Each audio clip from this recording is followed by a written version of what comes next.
Buhay crush, magmula nung una kitang makita sa section E. Wow, ako'y napatalon sa saya puso ko'y na-obsess utak ko'y naging butterfly nais ko sanang makipag meet and greet sa'yo crush. Sa pagandahan sa Pinas, ikaw miss ang pinakamalakas. Wala na akong ibang hiniling kundi mahalin ka po ng wagas. Kahit pa maubusan ako ng gas, mahal po kita. Handa po kitang dalhin sa itaas ng langit. Bahala nang ako'y magipit, kakapit pa rin ako sa patalim. Makuha lang po kita, aking diwata. Mahal kita, Astin Olviga. Wala nang kapantay, aking ligaya.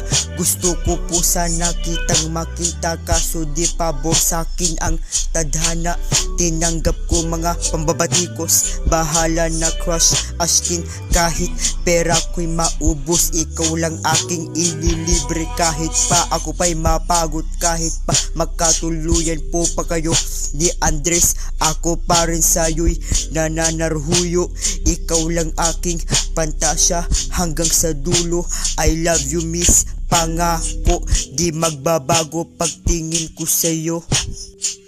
Hanggang sa kasalukuyan, ikaw pa rin ang iniisip ko. Mula sa IG hanggang sa paglambing sa aking unan, ikaw ang kayakap ko. Kumbaga sa favorite kong laruan, ikaw lang po ang hinahanap.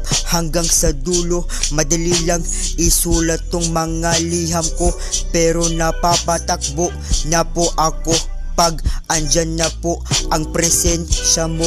I can tell my heartbeat na kinikilig so fast, lalo na pag may bago ka pong in-upload na pic. Ako'y naa-attract kahit sitwasyon ko ay sobrang mahirap.